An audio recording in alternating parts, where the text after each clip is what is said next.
Estamos en nuestra tercera predicación sobre el ciego de nacimiento y hoy hacemos el cierre. Dividí en tres apartados este milagro de Juan 9 porque es un texto muy extenso y porque aparte Juan, siendo un evangelio teológico, dice muchas cosas y es bueno ir con calma. Cuando usted lea el evangelio de Juan, Hebreos, Romanos, algunos libros particulares de la Biblia, vaya con mucha calma. Con todos, con mucha calma, pero en estos todavía con más calma para ir viendo ciertos detalles que nos anuncian mucha doctrina y mucha verdad del reino de los cielos. Y nos quedamos la semana pasada, si recuerdan, con este ciego que ya había sido sanado, pero expulsado de la sinagoga. Ya no podía estar en la comunión con el pueblo judío porque los fariseos consideraban que era discípulo de Jesús y que por lo tanto era excomulgado o expulsado de la comunión en la sinagoga local. Y ahí está este hombre sanado físicamente, pero fuera ya de la sinagoga y expulsado por los religiosos de su época. Ahora vamos a ver cómo Juan nos brinda el desenlace de esta historia. Podría haber terminado ahí. Un ciego que ahora ve, pero que está fuera de la comunidad judía. Sin embargo, Juan sigue relatando lo que pasó después. Vamos a Juan 9, 35 al 41, en la palabra de Dios. Dice, oyó Jesús que le habían expulsado y hallándole le dijo, ¿crees tú en el Hijo de Dios? Respondiéndole le dijo, ¿quién es, Señor, para que crea en él? Le dijo Jesús, pues le has visto y el que habla contigo, él es. Y dijo, creo, Señor, y le adoró. Dijo Jesús, para juicio he venido yo a este mundo, para que los que no ven, vean, y los que ven, sean cegados. Entonces algunos de los fariseos que estaban con él, al oír esto, le dijeron, ¿acaso nosotros somos también ciegos? Jesús le respondió, si fuerais ciegos, no tendríais pecado, mas ahora porque decís, vemos, vuestro pecado permanece. Vamos sección por sección. Interpretación del texto bíblico, oyó Jesús que le habían expulsado y hallándole le dijo, el ciego, como hemos dicho, ha sido expulsado de la sinagoga. Ya no puede volver a la sinagoga local para reunirse con sus hermanos judíos a escuchar de la palabra de Dios y orar juntos. Ahora, es interesante porque dice el texto bíblico que Jesús oyó que le habían expulsado. Es decir, no hay un poder sobrenatural en este caso particular para que Jesús obtenga dicha información, sino que muy probablemente la gente, al enterarse que el mendigo del pueblo, que había sido sanado por Jesús, había sido expulsado por los fariseos, están por ahí diciendo, mira, han expulsado al ciego de nacimiento, han expulsado al mendigo. ¿Te acuerdas del hijo de, pues ya no puede ir a la sinagoga? Lo han expulsado. Se empieza a correr la voz de que esta persona ya no puede asistir a la sinagoga. Ahora, es muy interesante esto, porque los evangelios no solamente nos relatan la divinidad de Jesús, sino también su humanidad. También nos relatan cómo Jesús, en este caso, recibe información como cualquier persona normal acerca de este asunto particular. Sin embargo, lo más interesante aquí, de esta situación, no es que Jesús se entere de esta forma, por medio de que alguien se lo diga, de que el ciego ha sido expulsado, sino lo que Jesús hace sabiendo esta información. Jesús se entera de que el ciego ha sido expulsado por causa de este milagro y ahora va y busca al ciego. Y alguno podría pensar, bueno, esto demuestra que el ciego ha dado el primer paso de interés en Jesús. Y por eso Jesús responde al ciego, va a buscarlo. Bueno, sabemos que esto no es cierto, porque esta historia no comienza con un ciego sanado expulsado de la sinagoga, sino que comienza con un ciego de nacimiento ciego al que Jesús, por su soberanía, quiere darle la vista. Ahí comienza la historia. Esto es una consecuencia de lo anterior. Así que, de hecho, recuerden que Jesús mismo dijo sobre este ciego y la pregunta de sus discípulos que Dios iba a manifestar sus obras en este ciego. Y este es el asunto. La sanidad tan solo había sido una de las obras que Dios tenía para este hombre. No era la única obra que Dios iba a hacer en este hombre, como vamos a comprobar a continuación. Dios iba a manifestar más gracia en este ciego, más misericordia en este ciego. Así que Jesús sale a buscar al ciego que ya había sido sanado. Le hago una pregunta. ¿Qué cree que pasa cuando Jesús sale a buscar a una persona? ¿Creen que la encontrará o que se perderá en el camino? Si Jesús va a buscar a una oveja perdida, ¿la va a encontrar? Tenemos la seguridad de que la va a encontrar. Así que rápidamente halla al ciego que está buscando. Por supuesto que Jesús iba a encontrarse con este hombre porque así él lo quería. No hay alternativa posible a que Dios nos busque que no nos encuentre. Siempre que Dios nos busca, nos encuentra. Ezequiel 34:11. Porque así ha dicho Jehová el Señor, he aquí yo mismo iré a buscar mis ovejas y las reconoceré. Lucas 19:10, porque el Hijo del Hombre vino a buscar y a salvar lo que se había perdido. ¿Qué sentido tiene que el ciego haya sido sanado ya de su ceguera, pero Jesús quiera buscarlo? ¿Acaso Jesús no había hecho suficiente por este ciego al devolverle la vista física y que nunca había podido ver hasta ahora? ¿Acaso este ciego no tenía ya lo que quería, que no era ser ciego más? Creo que el ciego estaría de acuerdo conmigo en que si le damos a escoger entre ver por primera vez en su vida y seguir viendo y ser expulsado de la sinagoga o seguir ciego toda su vida y quedarse en esa sinagoga, prefiere recibir la vista que quedarse en la sinagoga. Parece un trato justo, ¿bien? Te han devuelto la vista y ahora te expulsan de la sinagoga. Yo creo que el ciego estaría de acuerdo en decir, prefiero tener la vista. Sin embargo, Cristo no se conforma solamente con sanar su cuerpo físico, también quiere sanar y salvar el alma de esta persona. Y por tercera vez en este Juan capítulo 9, el ciego vuelve a sufrir un interrogatorio, un tercer interrogatorio. ¿Recuerdan? El primero los vecinos, el segundo los fariseos y ahora un interrogatorio de Jesús. Qué interesante. Vamos a ver cómo es el interrogatorio de Jesús a este ciego sanado. Segunda sección. ¿Crees tú en el Hijo de Dios?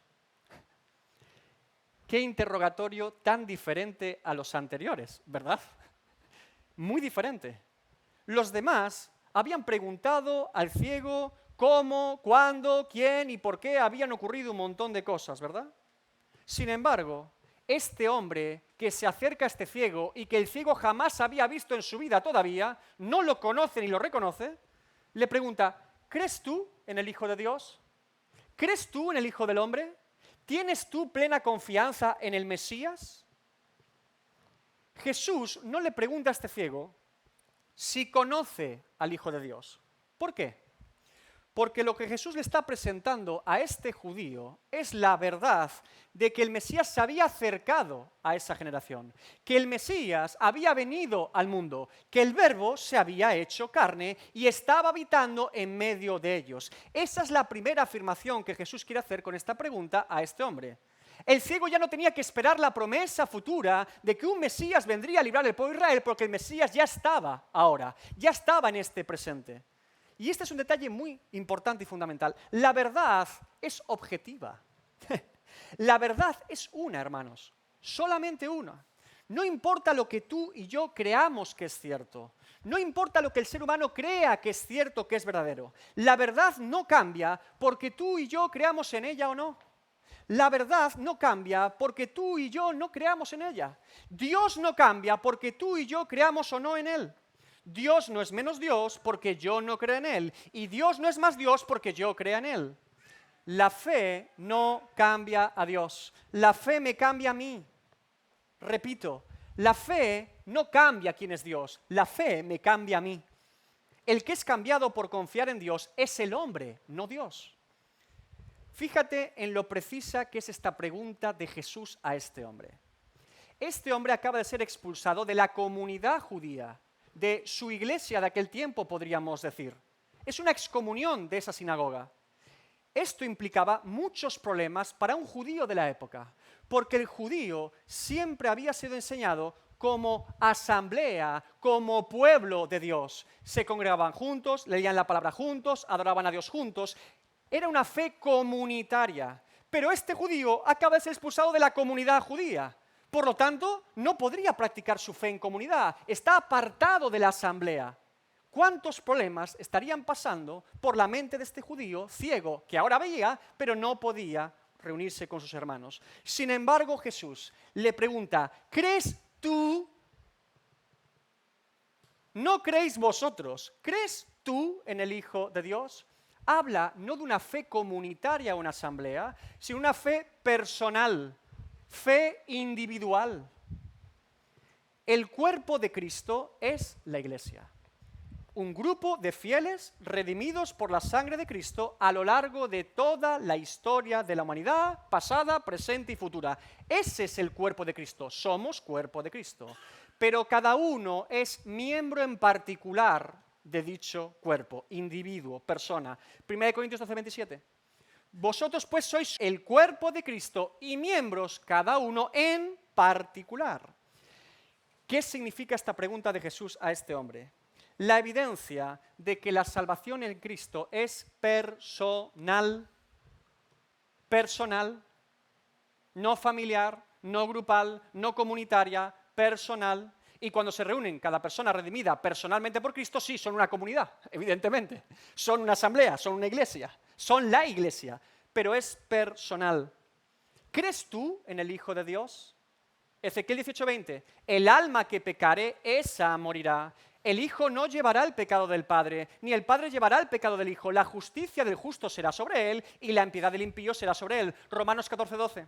De manera que cada uno de nosotros dará a Dios cuenta de sí. 2 Corintios 5:10. Porque es necesario que todos nosotros compadezcamos ante el tribunal de Cristo, para que cada uno reciba lo que haya hecho mientras estaba en el cuerpo, sea bueno o sea malo. La familia de la fe está compuesta por individuos justificados por su fe en Cristo.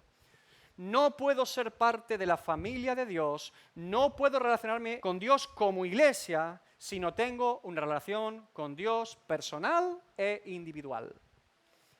Sin embargo, lo segundo que quiere mostrarnos Jesús aquí en su pregunta es, ¿se puede creer en alguien que no conozco?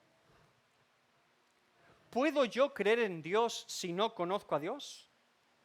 ¿Por qué creen que Jesús le pregunta a este hombre si cree en el Hijo de Dios? Jesús está haciendo algo muy parecido que hizo con la samaritana en el pozo. Está lanzando la idea del Mesías para que la persona pueda ver y entender si Jesús es el Cristo, si Jesús es el Mesías. Por eso respondió el ciego y dijo, ¿quién es, Señor, para que crea en Él? Aunque la Reina Valera de 1960 aparece Señor con mayúscula en su Biblia, ese es un error desde mi punto de vista, porque la palabra kurios en el griego no siempre se relaciona con Señor de señores. También puede ser una partícula de respeto hacia la persona con la que estamos hablando, o de educación. Y debe entenderse aquí este Señor con minúscula del ciego, porque el propio ciego está diciendo que no conoce todavía al Mesías, que no conoce todavía que Jesús sea el Mesías. Por lo tanto, este Señor en la Reina Valera debería estar en minúscula desde mi punto de vista. Simplemente está hablando con un hombre al que le debe un respeto. ¿Sí? La pregunta del ciego es adecuada. Este ciego tiene una teología bastante profunda. Para poder creer en el Mesías, debo conocer al Mesías. Tú me preguntas, ¿crees en el Mesías? Yo pregunto, ¿quién es el Mesías? ¿Se dan cuenta cómo Jesús está propiciando la conversación? ¿Recuerda lo que dijimos hace algunas predicaciones? La fe verdadera en Dios es creer en Dios y creer a Dios. Fe subjetiva, fe objetiva. No puedo creer a quien no conozco y no puedo conocer a quien no creo. La fe implica ambas al mismo tiempo. Creer en Dios y creer a Dios. Fe subjetiva, fe objetiva son la verdadera fe. Bien, ¿qué responderá Jesús? Cuarta sección, le dijo Jesús, pues le has visto. Al ciego dice, le has visto. Y el que habla contigo, Él es. Esta sección me recuerda mucho al versículo de Job. De oídas te había oído, mas ahora mis ojos te ven. Hasta este encuentro con Cristo, el ciego solo había escuchado la voz de Jesús. Recuerden el milagro, él va al estanque, ¿sí? Se limpia en el estanque de Siloé y después, ¿qué ocurre? Quiere volver a ver a quien lo sanó, pero lo han interceptado los vecinos y después los fariseos que lo han expulsado. Él todavía no había visto físicamente a Jesús, no reconoce quién lo sanó por vista. Él solamente había escuchado. Ahora, tiene a Jesús delante de él. Tiene todo lo necesario para reconocer quién es Jesús. La persona que lo sanó lo ha visto ahora y lo ha escuchado. Sin embargo, le falta algo más para conocer quién es Jesús. La confesión y revelación misma de Jesús a este hombre de que Él es el Mesías. No era suficiente con verlo físicamente, no era suficiente con escucharlo físicamente. Jesús tenía que revelarse a Él: yo soy el Mesías. Sin la revelación de Cristo, anunciando una vida, yo soy el Mesías, la fe es imposible. El que habla contigo y escuchas, el que tus ojos antes ciegos ahora pueden ver y ahora también puedes escuchar, Él es el Hijo de Dios. Yo soy, le dice Jesús a este ciego. No era suficiente y nunca ha sido suficiente con escuchar o incluso ver físicamente a Jesús. En los tiempos de Jesús, mucha gente vio y escuchó a Jesús. Pero hasta que no les fue revelado por Dios que Jesús era el Mesías, Jesús era el Cristo, no se convirtieron. La Biblia nos demuestra que es necesario que haya una revelación especial de Dios a mi vida para ahora entender y ver que Jesús es el Mesías. Y ese es el punto aquí. Dios tiene que revelarse a nosotros para poder conocerlo y creer en Él. Si Cristo no se revela al ser humano, no hay fe. La revelación divina, la revelación especial, personal y eficaz de parte de Dios al hombre precede a la fe. La fe se basa en que Dios se ha revelado a nosotros y ahora podemos conocerlo. Es Dios quien se acerca al pecador, es Dios quien se acerca al ser humano. Cristo no solamente le ha dado la vista física a este ciego, sino que ahora va a buscarlo para decirle que Él es el Mesías.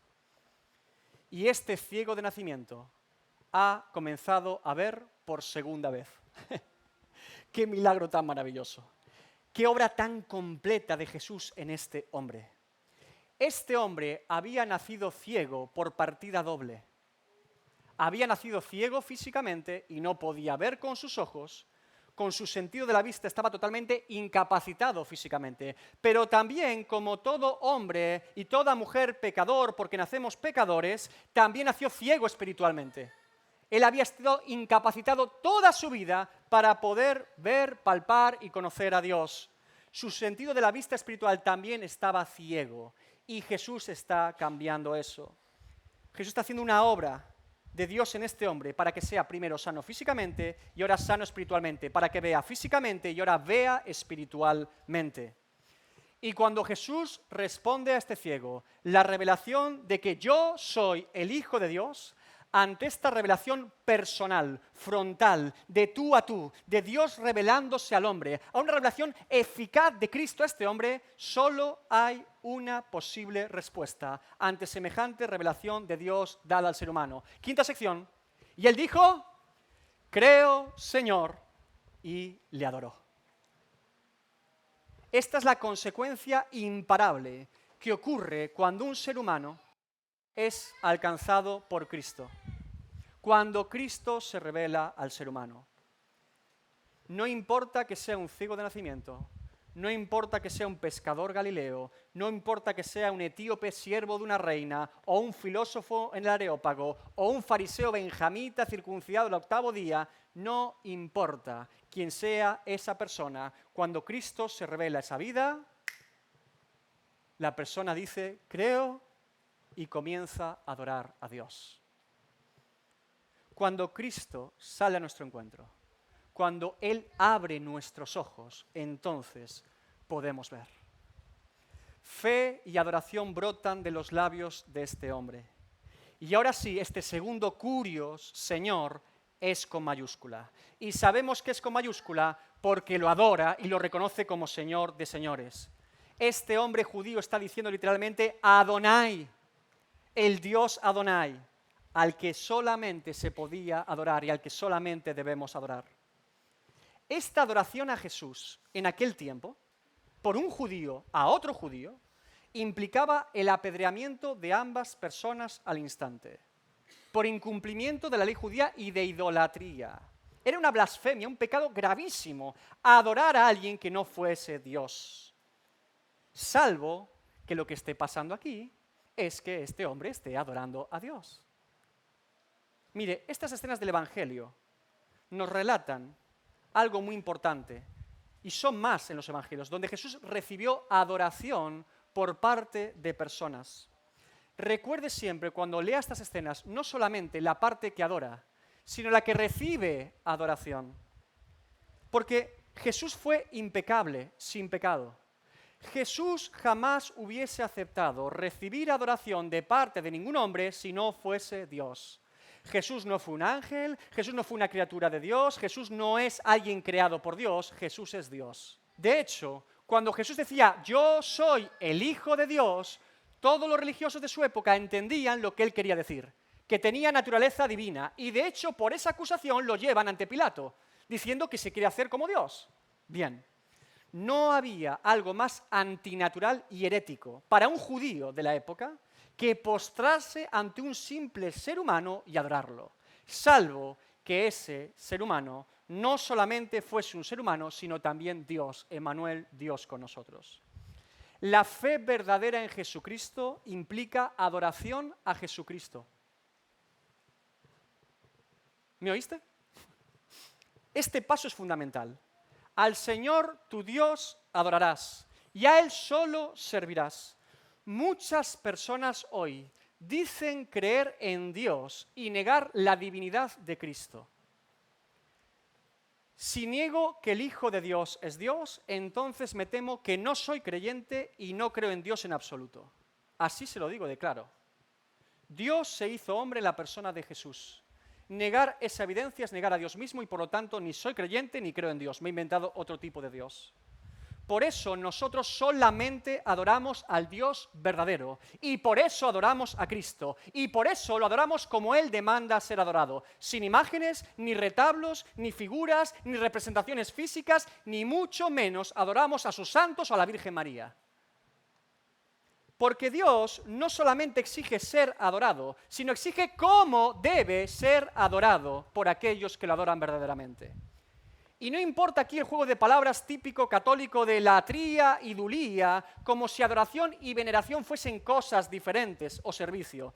Porque si la latría, que es adoración, es solo para Dios, pero la dulía, veneración y servicios a los santos, y la hiperdulía es a la Virgen María, por mucho que jueguen ellos con las palabras, quieren negar lo que están haciendo. Porque ¿qué diferencia hay en un católico que se postra a adorar supuestamente a Dios y que también se postra a adorar a la Virgen María? ¿Cuál es la diferencia entre dulía y latría ahí? Es exactamente lo mismo. Cuando este ciego sanado adora a Jesús, está adorando al Adonai, al Dios verdadero, al único Dios. No hay duda de ello en el texto bíblico. Por eso, la fe verdadera no solamente reconoce a Cristo como Salvador, sino como el Señor, como el Alfa y el Omega, el Todopoderoso, el que fue, el que es y el que será, el Eterno. Este ciego ahora ha comprendido que quien lo había sanado físicamente no era un profeta, sino el profeta. Que quien lo había sanado no era simplemente un Señor, sino el Señor. Y por eso se postra en adoración delante de Jesús. De hecho, el verbo que utiliza aquí Juan, en el griego original, es proskuneo, el mismo que se utiliza para decir al Señor tu Dios adorarás, el mismo verbo. Sexta sección. Dijo Jesús, para juicio he venido yo a este mundo, para que los que no ven vean y los que ven sean cegados. Dios juzgará nuestra incredulidad. ¿Y en qué se basa nuestra incredulidad contra Dios? En no creer a Dios.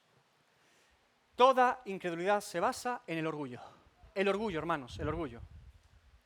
En esa famosa frase que Satanás dijo al ser humano, serás como Dios. Orgullo. Todo pecado se basa en no creer a Dios. Piénsalo bien. No importa qué tipo de pecado sea y qué manifestación pecaminosa sea, cómo sea su expresión, todo pecado realmente nace de no creer a Dios ni su palabra. La incredulidad es el motor de todo pecado que hacemos en nuestra vida. ¿Y por qué el ser humano no querría creer a Dios? ¿Por qué el ser humano estaría dispuesto a desobedecer a Dios? ¿Por qué querríamos hacer lo contrario a la voluntad revelada de Dios? ¿Cuál fue la tentación? ¿Cuál fue la trampa? ¿Cuál fue el engaño? Serás como Dios. Orgullo. Serás como Dios. Para ser como Dios, no debes creer en Dios. Para ser como Dios, debes creer que tú mismo eres Dios y que no necesitas a Dios. Así que hay una cadena imparable, inexorable también en cuanto al pecado. Orgullo, primer punto, quiero ser como Dios. Segundo, incredulidad, no querer ni creer en Dios. Tercero, pecado, actuar contra Dios. Siempre nace del orgullo a la incredulidad, de la incredulidad a cualquier tipo de pecado. Siempre nace ahí. Orgullo, incredulidad, pecado. Quiero ser como Dios, ya no necesito a Dios y ahora actúo contra Dios. ¿Y cómo se rompe esa cadena de orgullo, incredulidad y pecado? Necesitamos a aquel Jesucristo que puede romperla. Porque solo en Cristo podemos reconocer cuánto necesitamos de Dios y que nosotros no somos Dios. Cuando Jesús dice que vino al mundo a traer juicio para que los que no ven vean y para los que ven no vean, Jesús no está afirmando que no nazcamos ciegos espirituales. Está afirmando que muchos ciegos espirituales dicen que pueden ver. Y ahí está el problema. Los religiosos decían conocer la voluntad de Dios, ser discípulos de Moisés, interpretar de forma correcta las Escrituras y la palabra de Dios. Sin embargo, ante la palabra de Dios encarnada, era evidente que estaban totalmente ciegos ante Jesús. Estaban ciegos ante Jesús. No veían absolutamente nada cuando veían a Cristo, solamente un hombre. Y ellos decían que veían perfectamente. Veían a Jesús y decían, un hombre, veo con todas las facultades. ¿Por qué creen que solamente veían un hombre y no a Dios cuando veían a Jesús? Orgullo, incredulidad, pecado. Y qué maravilloso es Jesús, que para hacer esta diferencia de ciegos espirituales que ahora ven y ciegos espirituales que siguen sin ver porque creen que ven, toma el ejemplo de un ciego sanado físicamente. Porque acaba de sanar un ciego que no veía y ahora ve y cree en Jesús. Ahí está la moraleja de todo este milagro. Ahora el ciego también dice que Jesús y es el Cristo y es el Mesías. Ahora ve espiritualmente. Ante esta frase, evidentemente, los fariseos, que parecen estar en todas partes, escuchan y se sienten aludidos. Séptima sección. Entonces algunos de los fariseos que estaban con él, al oír esto, le dijeron, ¿acaso nosotros somos también ciegos? ¿Entendemos la indirecta, Jesús? Ahí viene el orgullo. ¿Acaso yo soy como este ciego? ¿Por qué los fariseos no creían? Como he dicho, ellos decían conocer y vivir la ley de Dios, que la practicaban y la vivían perfectamente. ¿Cómo ellos iban a ser ciegos? Claro que un mendigo ciego de nacimiento, nacido en pecado, necesitará de algún tipo de cosa acerca de Jesús y el Mesías, pero yo ya conozco la ley, yo ya soy creyente, yo ya sé la palabra de Dios de memoria, yo ya nací en la sinagoga, yo ya me crié y crecí allí, yo ya soy salvo. Al fin y al cabo, ¿no eran publicanos, prostitutas y mendigos y ese tipo de gente la que iba siempre detrás de Jesús? ¿No eran precisamente personas que no conocían la ley y que no vivían la ley las que iban detrás de Jesús? ¿Qué necesidad tenía un religioso judío, conocedor de la ley y cumplidor de ella y de las tradiciones acerca de Jesús? Ellos decían no necesitar ser curados porque creían que estaban sanos. Ellos lo veían todo perfectamente. Y esta es la respuesta de Jesús ante estos fariseos ciegos. Aquí viene la maravillosa respuesta final. Jesús le respondió, si fuerais ciegos, no tendríais pecado, mas ahora porque decís vemos, vuestro pecado permanece. El problema principal del pecador no es ser pecador ante Jesús. ¿Sabes por qué? Porque Cristo vino a salvar pecadores. El problema principal del pecador no es ser pecador en sí mismo, porque Cristo vino a salvar pecadores. El problema principal del pecador ante Jesús es que siendo pecador y teniendo delante de él aquel que puede librarlo del pecado, no reconozca que es pecador. ¿Por qué? Orgullo, incredulidad, pecado. El problema del pecador, el mayor problema delante de Jesús, no es ser pecador, es no reconocer que lo es. Porque no creer en Cristo no es solo negarlo a Él como Salvador, sino negar de mí mismo que soy pecador. ¿Se dan cuenta del problema? La incredulidad contra Dios no es solamente no creer en quién es Él, es también no creer en quién soy yo delante de Dios. El problema del ciego no es ser ciego, porque Cristo puede sanarlo. El problema del ciego es que siendo ciego no reconozca que es ciego delante de aquel que puede sanarlo. Si fuerais ciegos, No que no lo sean de forma objetiva, claro que lo son. Pero para estos fariseos ellos no lo son. Si vosotros creyeseis que sois ciegos, si vosotros supieseis que sois ciegos y no lo negaseis, tiempo ha que habríais creído y yo os hubiera quitado la ceguera y vuestro pecado no estaría en vosotros. Estaríais perdonados por Dios. Pero puesto que decís, siendo ciegos, que no sois ciegos, entonces vuestro pecado permanece en vosotros y no sois limpiados de vuestro pecado. Cuando el ser humano no cree en Jesucristo como Señor y Salvador, es porque no cree que deba ser salvado ni tener otro señorío que no sea el suyo mismo. Por eso la fe y el arrepentimiento siempre van de la mano. Cuidado con el orgullo y con la incredulidad. Jesús estaba acercando el reino de los cielos en ese tiempo a todos los pecadores, pero no todos se reconocían pecadores. Si yo veo que Dios está obrando en alguna persona, siendo yo un ser humano y veo cómo Dios hace algo en su vida, lo más natural sería que yo piense, Dios también lo puede hacer conmigo, porque yo también soy una persona. Oye, si ese pecador ahora dice que ha sido perdonado y salvado por Jesús, y que ha sido justificado, adoptado, santificado para un día vivir en la gloria, y era pecador como yo, persona como yo, ser humano como yo, de la misma época que yo incluso, oye, yo creo que Dios también lo puede hacer conmigo, ¿no? Sería lo más razonable. Sin embargo, para estos religiosos es al revés. Si los pecadores están yendo a Jesús, es porque son pecadores. ¿Cómo yo me acercaría a Jesús y pensarán que soy, ¿qué? ¿Pecador? ¿Te das cuenta? Orgullo, incredulidad, pecado. A Jesús siempre lo vas a encontrar rodeado de pecadores. No de justos por sus obras. Bienvenido al Evangelio. No hay ningún ser humano que se haya creído autosuficiente, independiente y capaz de gobernar su propia vida por sí mismo, que se haya acercado jamás a Jesús. Ni uno.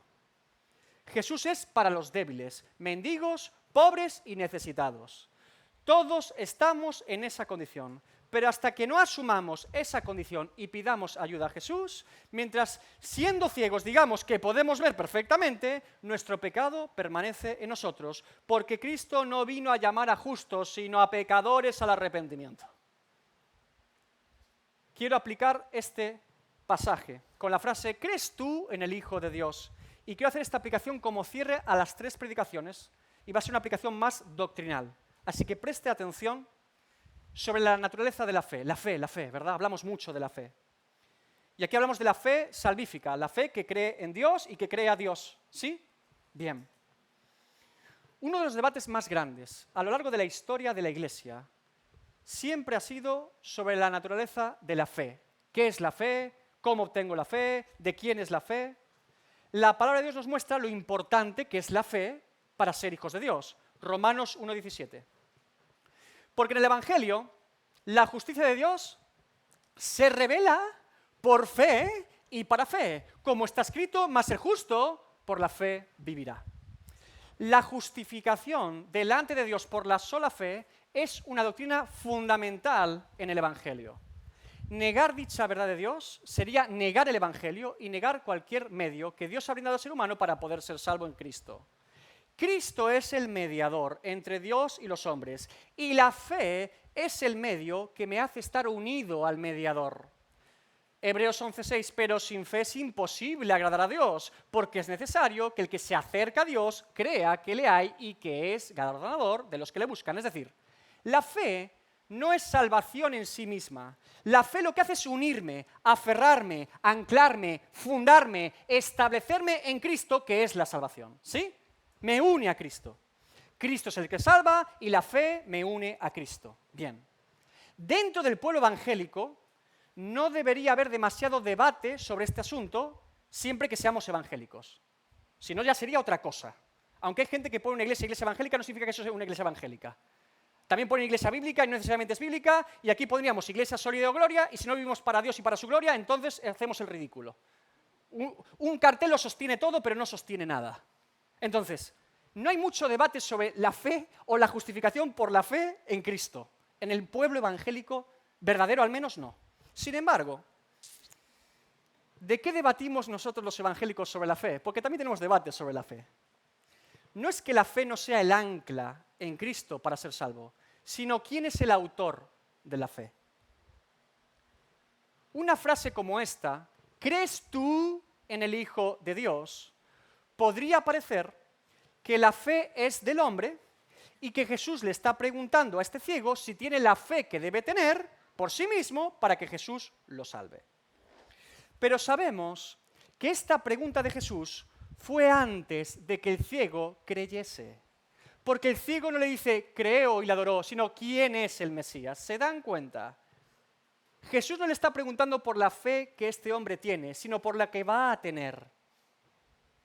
Lo que está preguntando Jesús está propiciando precisamente que este hombre pregunte quién es el Mesías y Jesús le revele, yo soy, para que ahora esa persona pueda tener fe. Y ahí está el debate. ¿La fe es de Dios o la fe es del hombre? Si soy yo el que creo en Dios por mí mismo o si Dios es el que me hace creer en Él. Si la fe es depositada por Dios en mí o la fe nace de mí hacia Dios.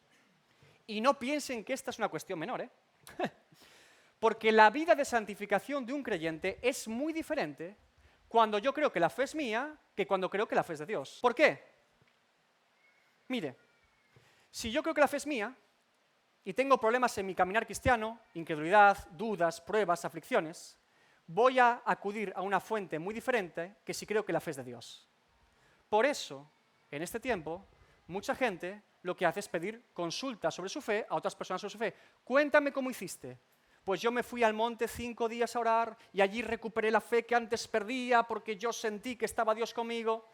Y hacemos libros de ayuda, hacemos libros de testimonios, hacemos libros de encuentros especiales, eventos especiales, momentos especiales. Claro, haz esta serie de pasos, sigue estos consejos prácticos, haz este método y esta fórmula y tú recuperarás la fe que se te ha perdido por el camino. Claro. Que me digan otros cómo solucionaron ellos su problema de fe para que yo haga lo mismo.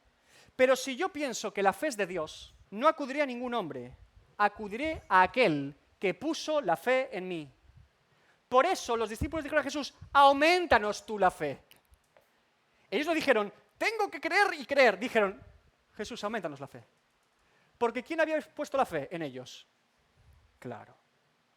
Ellos entendían que no podían aumentar su fe por ellos mismos, sino que dependían de que Dios la aumentase en ellos, porque Dios la había puesto en ellos. Por eso, ante este debate todavía activo hoy en el evangelicalismo, sobre la naturaleza de la fe, yo afirmo, y ahora le daré mi argumentación bíblica, no simplemente lo afirmo porque sí, yo afirmo que la fe es un don de Dios para mí, y no un don mío para Dios. Repito, la fe es un don divino para el hombre, no un don humano para Dios. Hay gente que piensa que la fe nace del hombre, que es humana y se dirige hacia Dios, porque Dios la necesita para salvarme. Si no tengo fe en Él, no me puede salvar. Considero que es todo lo contrario, que la fe es un don divino de Dios que pone en el hombre para que el hombre se acerque a Dios y Dios lo salve.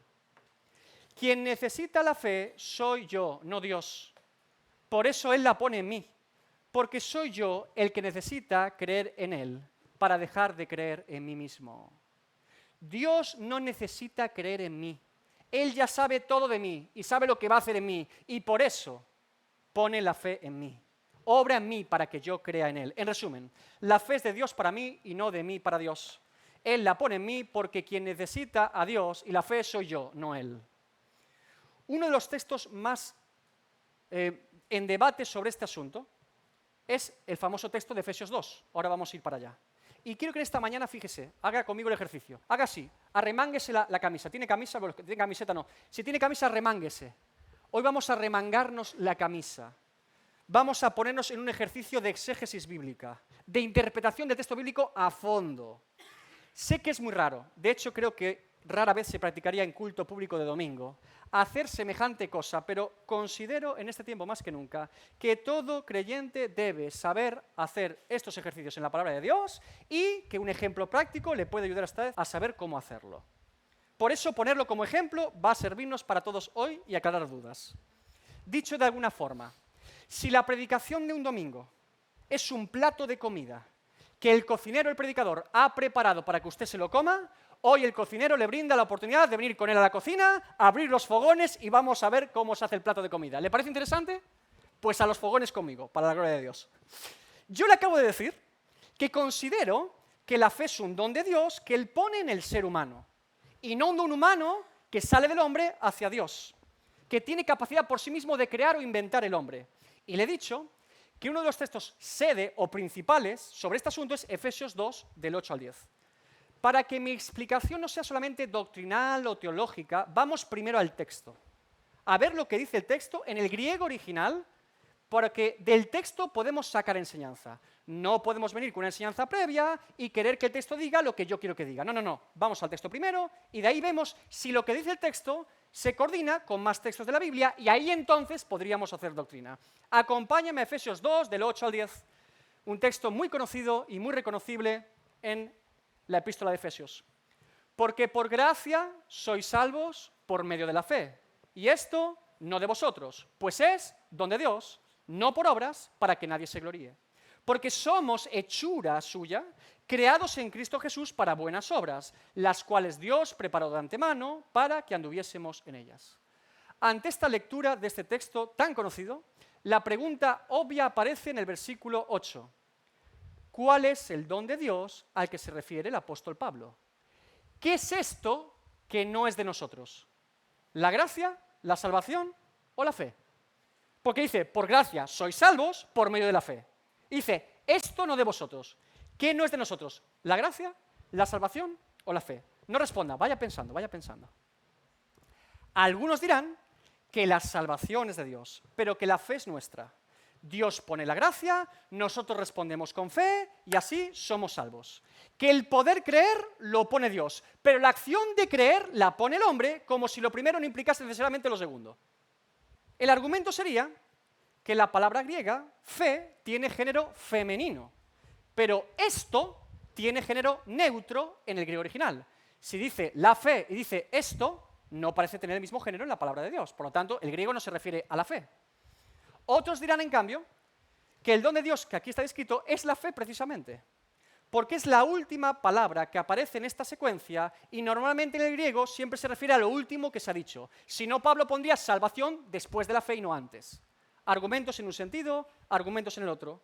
Yo me inclino por una posición más amplia y todavía más radical. Volvamos a leer el versículo 8.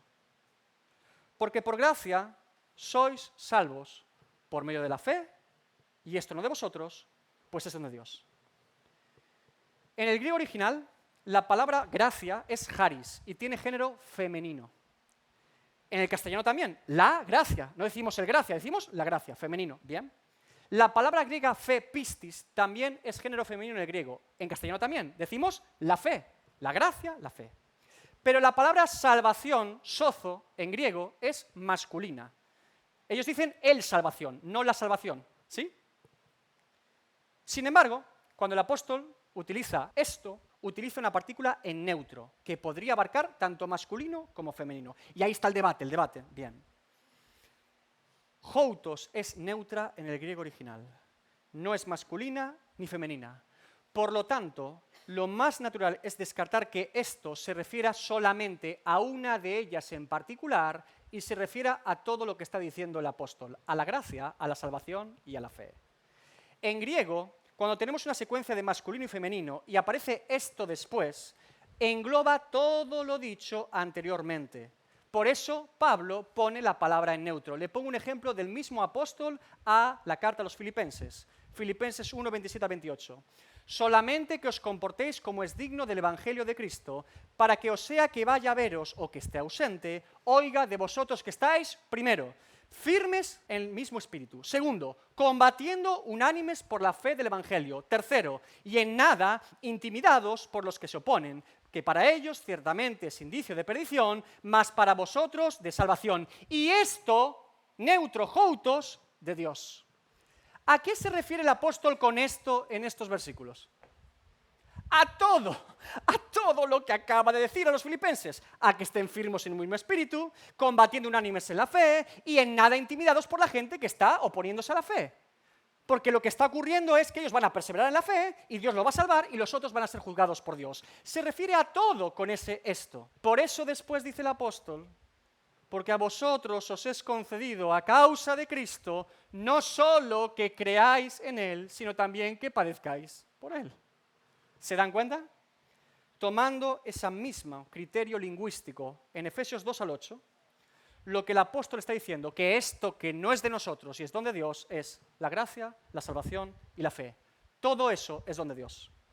Pero por si el griego original no fuese suficiente y les ha parecido un rollo hacer una exégesis bíblica pública en un domingo, no se preocupe, porque el sentido común nos va a ayudar para el resto de la conclusión. Porque el apóstol sigue escribiendo. Durante el capítulo 1 de Efesios, si algo ha dicho el apóstol de forma clara, es que hemos sido adoptados como hijos de Dios por la voluntad de Dios y no la nuestra. Capítulo 1 usted lo puede leer en casa. Y ahora, inmediatamente después de estos versículos, dice, somos salvos por gracia, por medio de la fe, no por obras, para que nadie se gloríe. Y después sigue diciendo el versículo 10 que aun las buenas obras que hace el creyente, el Hijo de Dios, Dios las preparó de antemano para que anduviésemos en ellas. ¿Qué está haciendo el apóstol? Bueno, lo que está haciendo el apóstol claramente es distinguir entre las obras fruto de un Hijo de Dios de la obra de Dios para salvarlo. Y que ambas no son nuestras, sino que son de Dios. Nos quita cualquier tipo de idea de que la salvación sea nuestra, la fe o la gracia, o de que lo que hacemos para Dios sea nuestro y que no Dios lo ha puesto en nosotros. Nos está despojando de todo tipo de mérito, obra o argumento retorcido en nuestra mente que queramos llevarnos algún tipo de gloria, porque la conclusión es para que nadie se gloríe, para que Dios se lleve toda la gloria. Por tanto, tanto la salvación divina por la gracia de Dios es de Dios. El fruto de buenas obras que hacemos también lo ha puesto Dios. Pertenece todo a Dios y solamente a Dios, porque es la única forma de que Dios se lleve toda la gloria. Es decir, Dios pone en nosotros el querer como el hacer por su buena voluntad. ¿Por qué tanto la gracia como la salvación, como la fe, son de Dios y no de nosotros? ¿Son un regalo, un don divino para nosotros? Porque la gracia no puede ser una obra humana, si no, no sería gracia. Romanos 11, 5 al 6. Así también, aún en este tiempo, ha quedado un remanente escogido por gracia. Y si por gracia, ya no es por obras. De otra manera, la gracia ya no es gracia. Y si por obras, ya no es gracia. De otra manera, la obra ya no es obra. Segundo, ¿por qué la salvación no puede ser una obra humana sino solamente de Dios? Porque si no, Dios en su palabra nos llamaría a nosotros salvadores en lugar de a Él mismo y solamente Él. Y toda la Escritura dice que Dios es el que salva y que nosotros estamos perdidos sin Él. Isaías 43, 11. Yo Jehová, y fuera de mí no hay quien salve. Oseas 13, 14.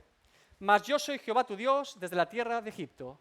No conocerás, pues, otro Dios fuera de mí, ni otro Salvador, sino a mí. Sofonías 3:17. Jehová está en medio de ti. Poderoso Él salvará, se gozará sobre ti con alegría. Mateo 1:21. ¿Cómo Dios salvó? Y dará a luz un hijo. Y llamará su nombre Jesús, Salvador.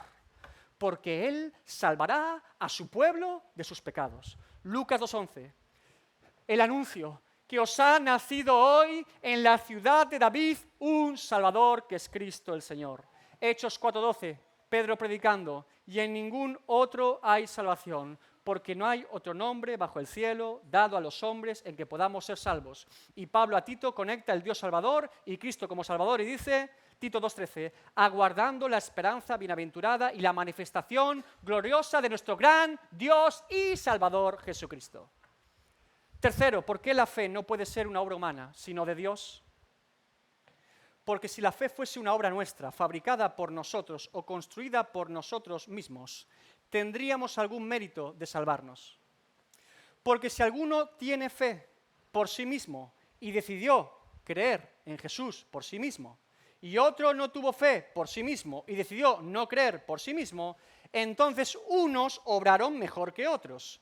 Unos se distinguieron con respecto a otros. Uno lo hicieron mejor que otros.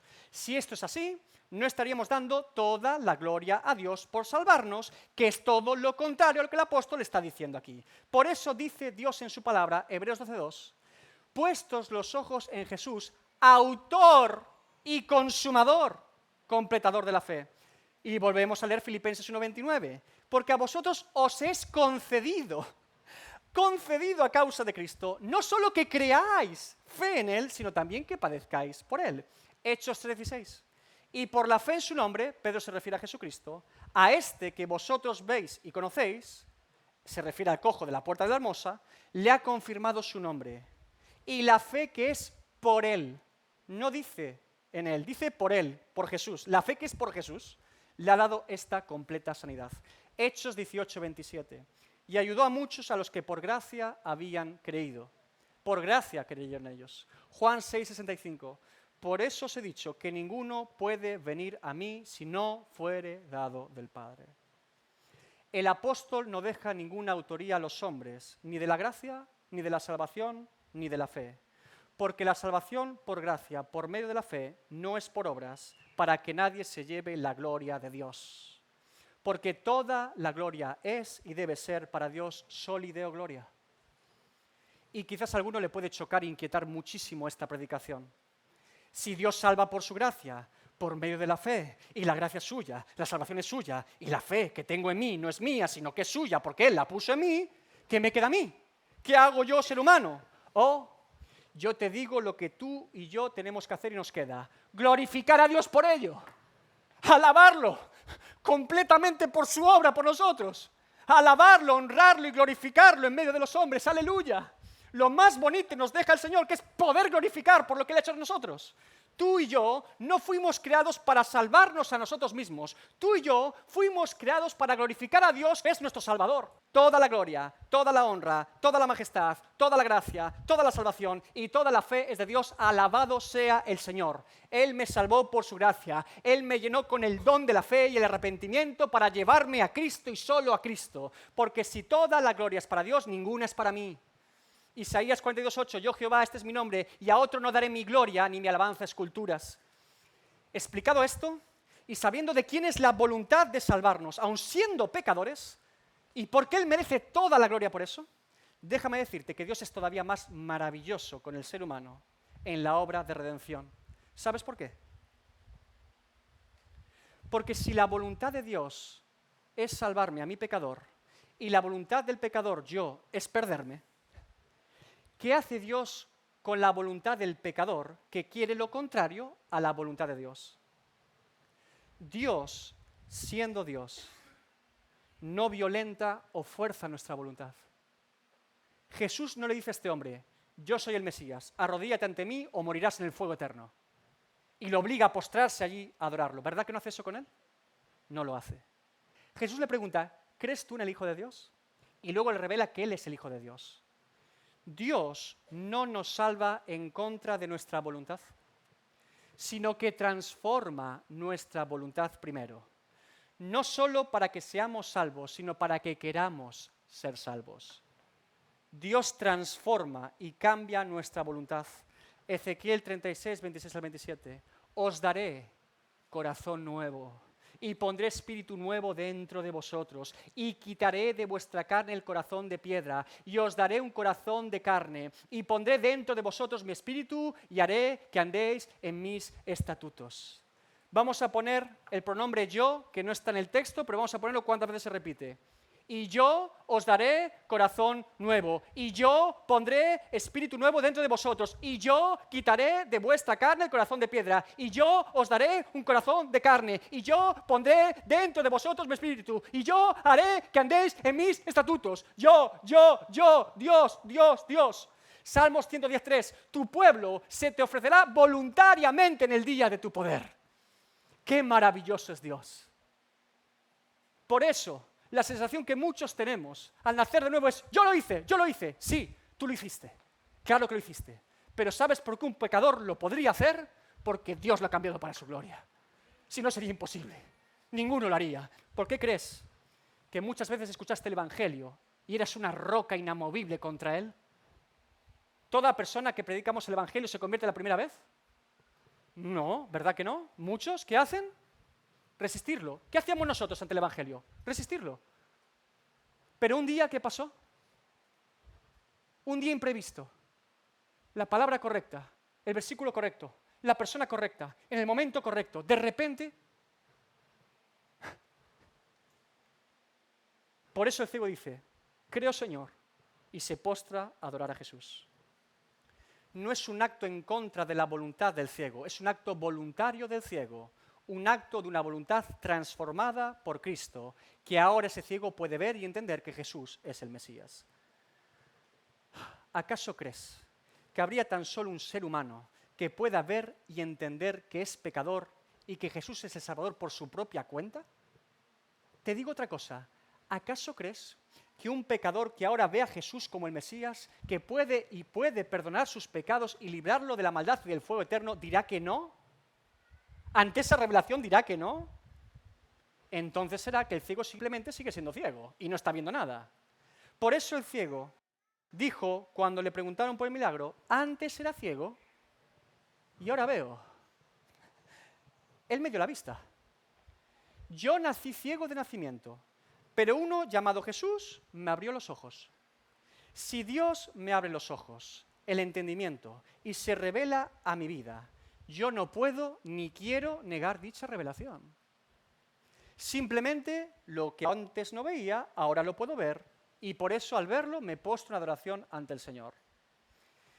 Y si alguno todavía pensase que el ciego de nacimiento, ahora al ver a Jesús, podría cerrar los ojos para no verlo y rechazar a Jesús, yo te pregunto, ¿alguna vez escuchaste de un ciego de nacimiento que ha comenzado a ver y que quiera cerrar los ojos?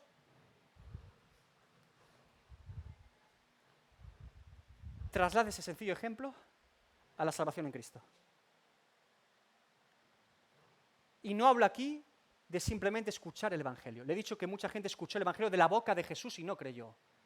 Le estoy hablando de Dios obrando de forma eficaz, personal e individual, tomando ese Evangelio, clavándolo en el alma de esa persona y regenerándola por medio de su Espíritu Santo. De una obra eficaz y total e imparable de Dios en esa persona.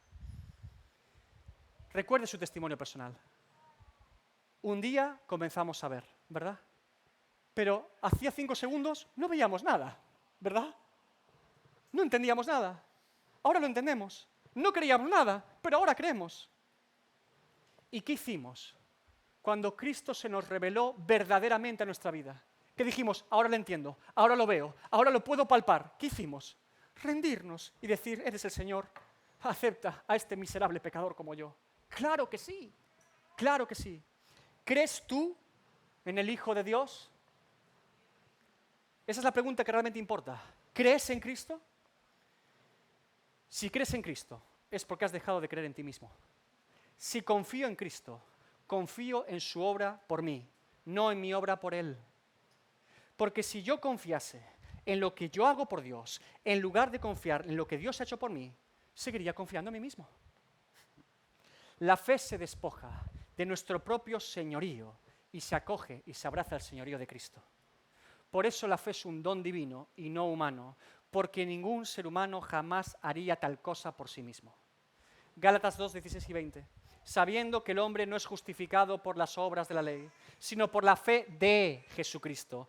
Nosotros también hemos creído en Jesucristo para ser justificados por la fe de Cristo y no por las obras de la ley. Por cuanto por las obras de la ley nadie será justificado. Con Cristo estoy juntamente crucificado y ya no vivo yo, más vive Cristo en mí, y lo que ahora vivo en la carne lo vivo en la fe del Hijo de Dios, el cual me amó y se entregó a sí mismo por mí. La fe que hay en mí no es mía, pero Dios la ha puesto en mí, porque yo necesito creer en la obra de Cristo para dejar de creer en mí mismo y en mis propias obras. La fe que hay en mí es la del autor de la fe, la del Hijo de Dios, la que Él ha puesto en mí. Y alabado sea su nombre, que la fe es de Él y no mía, que Él la ha puesto en mí y no es de mi fábrica y cosecha propia. Porque si la fe que hay en mí fuese de mí mismo, no hubiese perseverado un día en mi caminar de fe. Pero como la fe es de Él y no mía, Él no solamente es el autor, sino el consumador y completador de la fe y de su obra en mí, para su gloria.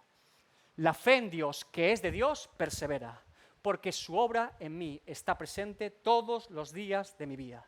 La fe confía en Dios, por eso obedece a Dios. ¿Qué diremos nosotros ante una obra tan maravillosa de Dios y tan grande por nosotros pecadores? Lo mismo que está escrito en este púlpito para todo aquel que le toca predicar en él. Romanos 11:36. ¿Qué diremos?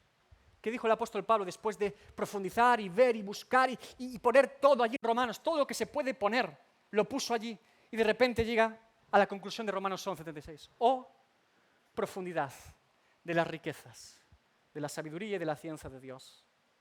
cuán insondables son sus juicios e inescrutables sus caminos. Porque, ¿quién entendió la mente del Señor? ¿O quién fue su consejero? ¿O quién le dio a él primero para que le fuese recompensado? Porque de Él, y por Él, y para Él, son todas las cosas. A Él sea la gloria por los siglos. Amén. Y así concluye este maravilloso milagro de Jesús en el capítulo 9 de Juan.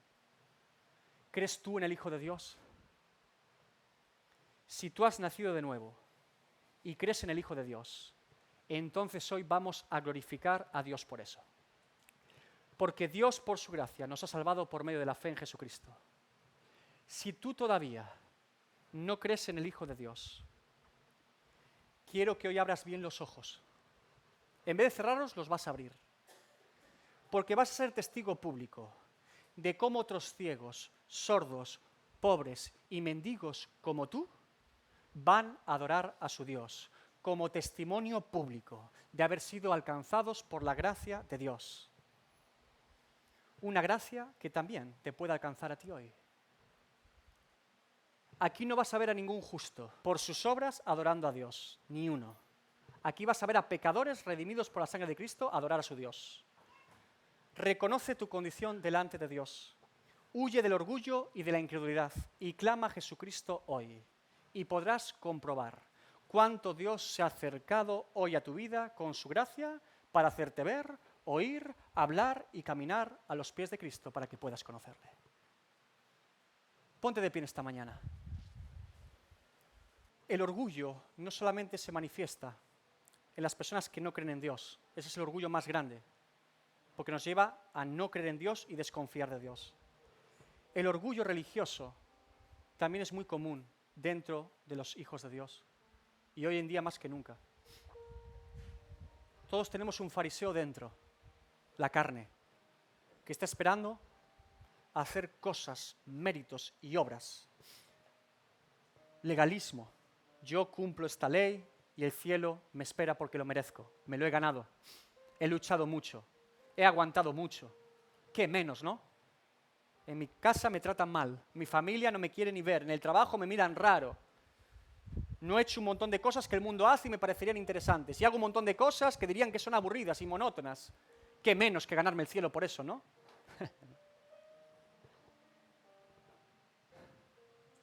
Tú y yo no hemos hecho nada. Nada.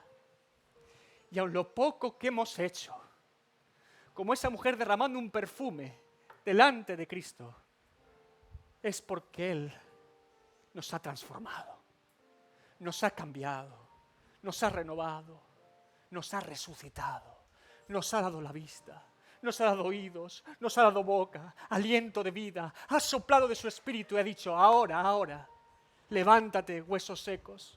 Ezequiel 37, levántate. Unos huesos allí podridos éramos nosotros. Sin vida, no había nada allí. ¿Vivirán estos huesos? Dice. Tú lo sabes, Señor, tú lo sabes. Yo qué sé, dice Ezequiel. ¿Qué haré yo delante de semejante muerte? No puedo hacer nada. Oh, pero tú, Ezequiel, eres el profeta de la visión. Has visto la presencia de Dios. Los 4 seres vivientes, las ruedas con los ojos. Oh, Ezequiel, tú eres un gran profeta. Yo no sé hacer nada. No puedo hacer nada por estos huesos. Absolutamente nada. Tú lo sabes, Señor. Profetiza a los huesos. Di lo que yo tengo que decirle a los huesos. Espíritu, ven de los 4 vientos. Y trae vida, vida, vida. Oh, Señor. Alabado sea tu nombre. Siempre has sido tú. Siempre se ha tratado de ti. Pero no siempre me había dado cuenta. Siempre has sido tú por mí. Gracias, Dios mío. Gracias, Dios mío. Desde el vientre de mi madre, desde antes de la fundación del mundo, tú ya me conocías. Tú ya me buscaste. Tú me encontraste. Tú me cambiaste. Tú me salvaste. Tú me harás perseverar.